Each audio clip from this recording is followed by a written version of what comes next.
Valentine day को बनाए खास। शुभम संदेश के साथ भेजें अपने कपल फोटो खूबसूरत मैसेज के साथ और पाएं आकर्षक इनाम।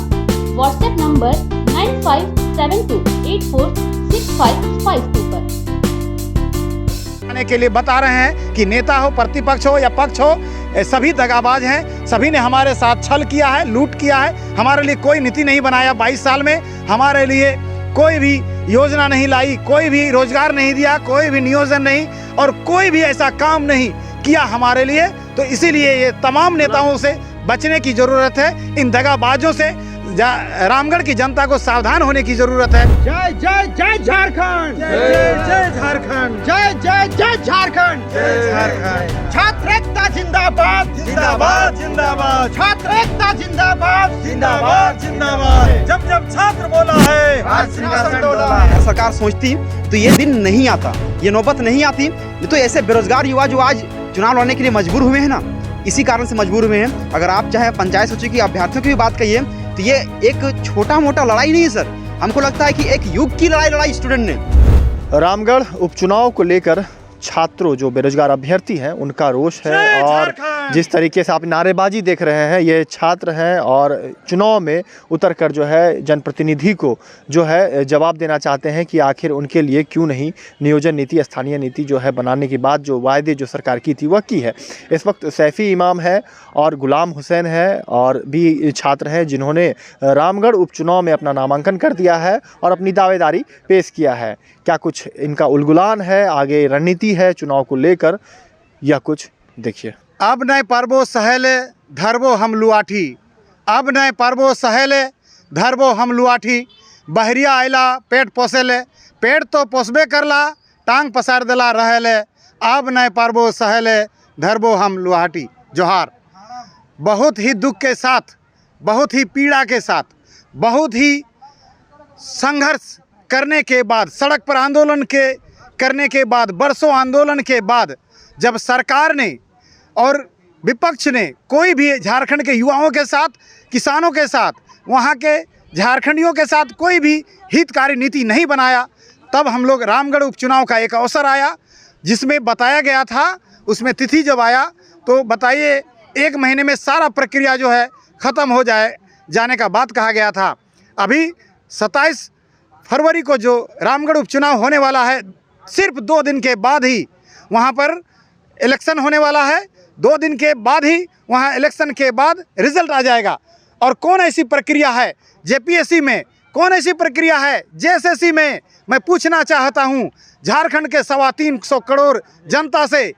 मैं पूछना चाहता हूँ कि झारखंड के उन नेताओं से, मंत्रियों से आप लोग जवाब दीजिए, सोचिए कि कौन ऐसा प्रक्रिया है कि वो 5 साल में जे बना के रख दिया गया है। जेएसएससी 2007 से एग्ज़ाम नहीं हुआ है। 2000 सीजीएल जो है 2016 का एग्ज़ाम एक बार 16 में भराया, एक बार 18 में भराया, फिर रद्द हो गया, फिर रद्द हो गया।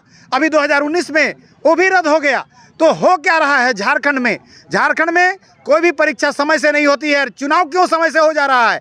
और कोई परीक्षा समय पर होती नहीं है, और होती भी है तो रद्द हो जाती है, कोर्ट चली जाती है, कचहरी चली जाती है, और क्या नहीं नतीजा होता है। लेकिन देखिए चुनाव की प्रक्रिया, निर्वाचन आयोग की, ये आयोग की योग्यता कि उसमें नेताओं ने अपने लिए कितनी बेहतरीन व्यवस्था बना रखी है। 1 महीना में सारा प्रक्रिया ख़त्म हो जाता है, कोई परीक्षा रद्द नहीं होती, कोई भी इलेक्शन रद्द नहीं होता, कोई भी डेट जो है फिक्स रहता है, समय पर होता है, पारदर्शी होता है और चुस्त और दुरुस्त होता है। उसके जो नॉमिनेशन फ़ी होता है वो भी वापस हो जाता है।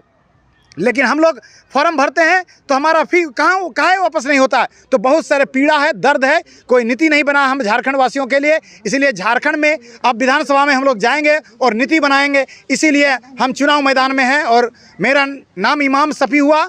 हम आंदोलनकारी हैं, खतियान आंदोलनकारी से लेकर के तमाम छात्र आंदोलनकारी। ये बताने की ज़रूरत नहीं है झारखंड वासियों को, वो सब जानते हैं।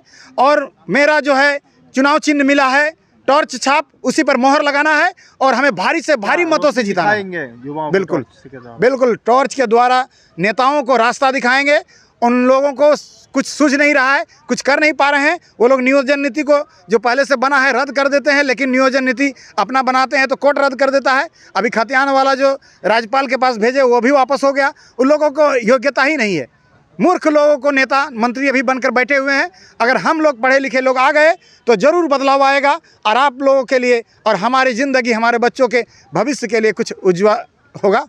बस ये पूछना चाहता हूँ कि जो भी अभी इस समय आजसू से जो सुनीता चौधरी को उतारा गया है, कांग्रेस से जो यहाँ पे बजरंग को उतारा गया है, तो क्या उनके अंदर इतनी योग्यता है? फिर उतनी बड़ी जिम्मेदारी आप उन पर कैसे सौंप सकते हो?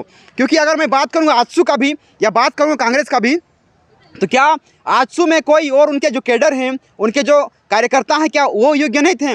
एक से एक पढ़े लिखे योग्य थे वो उनके पास, लेकिन उनको नहीं दे करके इन्होंने अपनी बीबी को ही उतारा है। और इधर कांग्रेस में क्या योग्य उम्मीदवार नहीं थे? बहुत सारे योग्य कैडर थे उनके पास, बहुत सारे योग्य कार्यकर्ता थे, लेकिन उनको ना उतार करके बल्कि इन्होंने पति को उतारा है। मतलब कि देखा जाए तो राजा का बेटा ही राजा बनेगा, मंत्री का बेटा ही मंत्री बनेगा। तो किसान का बेटा क्या करेगा? केवल सुअर चराएगा, घास चराएगा, मुर्गी पालेगा। मजदूर के बेटा क्या करेगा? बकरी पालेगा।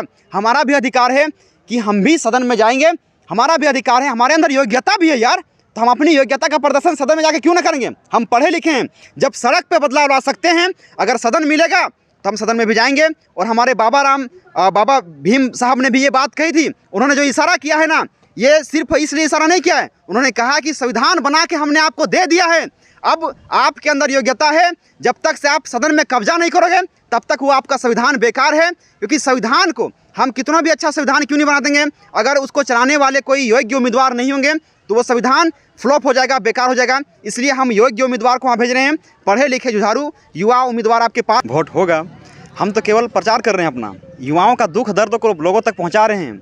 और वो दुख दर्द युवाओं का सिर्फ नहीं है, उनके घर में जो युवा है उनका है। और उसी दुख दर्द को हम लोग लोगों के सामने ला रहे हैं कि सरकार किस तरह से वादा करती है, छल कपट करती है और फिर आपके बच्चे के सपने को पलक झपकते ही तोड़ देती है। 5 साल तक उसे मजबूर करती है कि तुम पढ़ो, हम तुम्हारे साथ हैं, तुम्हें रोज़गार देंगे। फिर बोलती है कि पढ़ो, हम तुम्हारे साथ हैं, तुम्हें रोज़गार देंगे। और 5 साल के बाद पता चलती है कि वो सरकार उसे धोखे में रख रही थी, उसको रोज़गार नहीं दिया गया। एक नियोजन नीति सरकार से जब ढंग से नहीं बना पा रही है तो जाहिर सी बात है कि इतने सारे लोगों को रोज़गार कैसे दे पाएगी? जब झारखंड में 5 लाख नौकरी अभी पेंडिंग पड़ी हुई है, सारी की सारी बहालियाँ अभी रोकी गई है, क्यों रोक के रखा गया है सर? तो ऐसे में मैं बोलना चाहूँगा कि जो भी युवा हैं, हम लोग वहाँ पर अपना युवाओं का अपना खुद का शक्ति प्रदर्शन करेंगे। और जो आप देख रहे हैं कि अभी वर्तमान में कि बड़ी बड़ी राजनीतिक पार्टियां हैं, जब वो महागठबंधन कर सकती है, जब बड़ी बड़ी राजनीतिक पार्टियां हैं वो आपस में जुड़ करके झारखंड को लूट सकती है, तो हम झारखंड के युवा एक साथ एक मंच पे क्यों नहीं आ सकते हैं? और एक मंच पे आएंगे और वो अंतिम समय में हमारी रणनीति होगी कि हम एक मंच पे आएंगे और आएंगे उस समय हम लोग सामूहिक रूप से एक उम्मीदवार को ही वोट दिलाने का प्रयास करेंगे। और सारा का सारा वोट एक उम्मीदवार को दिला करके हम जीत उस हारी हुई बाजी को जीत में तब्दील करेंगे। लेकिन ये हमारी स्ट्रेटजी है, हमारी रणनीति है, हम इसे सार्वजनिक बिल्कुल नहीं करेंगे। लेकिन आने वाले वक्त में बिल्कुल हम लोग जब डोर टू डोर कैंपेन करेंगे तो वहाँ बताएंगे, वहाँ की जनता जानेगी, जनता जनार्दन जानेगी कि हमें वोट किसको करना है। इतने प्रत्याशी तो आ रहे हैं, लेकिन इन प्रत्याशियों में से भी एक योग्य उम्मीदवार को चुना जाएगा और उस योग्य उम्मीदवार को वोट दिया जाएगा। मैं इसलिए योग्य बोल रहा हूँ क्योंकि आप लोगों ने देखा होगा शुरू से कि हर एक मीडिया में, हर एक प्रेस में देखा होगा आप लोगों ने कि बड़े बड़े सुनहरे अक्षर में लिखा रहता है कि एकमात्र आपका उम्मीदवार जुझारू, योग्य और एकमात्र युवा प्रत्याशी जो आपके हक के लिए लड़ता है। तो ये सिर्फ युवा, मतलब कि अखबारों में देखने को मिलता था। हालांकि वो असलियत में उनके पास योग्यता नहीं होती थी, लेकिन उसके बाद भी योग्य उनके नाम के आगे लिख दिया जाता था। लेकिन हमारे पास बहुत सारे उम्मीदवार हैं जो योग्य हैं, जुझारू हैं, ईमानदार हैं और पढ़े लिखे हैं। और इतने योग्य है कि अगर उनके हाथ में सत्ता की बागडोर सौंपी जाए तो इस सत्ता में एक सिर्फ तख्ता पलट नहीं बल्कि पूरा सत्ता में आमूलचूल परिवर्तन होगा और विकेंद्रीकृत रूप से पूरा पंचायत लेवल तक का मतलब कि एक विकास, एक डेवलपमेंट देखने को मिलेगा। और इसलिए हम लोग चाहते हैं कि पढ़े लिखे जुझारू युवा को पहले जो सड़क पे थे अब उसको उठा के हम लोग सदन में भेजेंगे, ताकि सड़क पे जो चीख चीख के चिल्ला के हमारी आवाज़ बनते रहें। सदन में जाएंगे तो हमारी नियोजन नीति को लेकर के, हमारी रोज़गार को लेकर के, हमारी बिजली को लेकर के, हमारी मूलभूत समस्याओं को लेकर के, हमारे स्वास्थ्य को लेकर के, हमारे शिक्षा को लेकर के, हमारी खुद की आवाज़ को वो सदन में बुलंद करेंगे। और ज़रूरत पड़ेगा तो जिस तरह से सड़क पे हम लोगों ने हंगामा किया, सड़क पे हमेशा हम लोगों ने लड़ाई किया है, वैसे ही सदन में भी हंगामा होगा, सदन में भी लड़ाई होगा। इसीलिए जो भी आपके पास योग्य, कर्मठ, जुझारू और पढ़े लिखे उम्मीदवार जाएंगे आप उनको चुनिए, उनमें बहुत योग्यता है। और नहीं तो जनता जनार्दन है, उसका फैसला करेगी। जनता को खुद ये बोलना चाहिए कि जितने भी कैंडिडेट हैं सबको एक मंच पर बैठाया जाए, उनसे डिबेट लिया जाए। मेरा नाम सहदेव कुमार, रामगढ़ विधानसभा के गोला प्रखंड से हैं और चुनाव में नॉमिनेशन कराने का मेरा मुख्य उद्देश्य है कि पूर्ववर्ती सरकार और वर्तमान सरकार, झारखंड अलग हुए 22 साल कंप्लीट हो चुके हैं, 23वां साल चल रहा है और इस 23 साल के दरमियान में पूर्ववर्ती सरकार और वर्तमान सरकार छात्रों के लिए किसी तरह का कोई नीति निर्माण नहीं किया, कोई रोजगार उपलब्ध कराने के कोई सुविधा उपलब्ध नहीं कराया अभी तक और ना कोई नियमावली बनाने के पक्ष में है। सिर्फ और सिर्फ जो है चुनावी मुद्दा बनाते हैं और छात्रों को ठगने का काम किया है सरकार ने और इसी के खिलाफ हम लोग जो है राजनीति में आए हैं और नॉमिनेशन करा के और विधानसभा का चुनाव लड़ने के लिए रामगढ़ उपचुनाव से खड़े हैं। तो क्या स्थानीय नियोजन नीति ने बनाई थी ये? स्थानीय नियोजन नीति तो एक मुद्दा है ही, स्थान नीति भी नहीं बना, ना कोई नियोजन नीति अभी तक झारखंड में बन पाया। 22 साल में एक भी नीति नहीं है। एक सरकार आती है फिर बनाती है, दूसरी सरकार आती है फिर रद्द कर देती है, तो ये झेलना पड़ रहा है सिर्फ हम लोग छात्रों को। और बड़ी आशा उम्मीद के साथ घर वाले भेजते हैं पढ़ने के लिए। जब वैकेंसी निकलती है उस समय हम लोग अंडर एज होते हैं और जब अगला वैकेंसी 10 साल के बाद आती है तो ओवर एज हो जा रहे हैं और इस तरह से हम वैकेंसी भर नहीं पाते हैं। इसके पहले भी एक दारोगा का नियुक्ति 2019 में हुई थी, तो एज जो है जनरल के लिए 25 साल रखा गया था, लेकिन लोगों को ग्रेजुएशन करने में छात्रों को जो है 21 से 22 साल लग जाता है और प्रत्येक साल एग्ज़ाम होती नहीं है।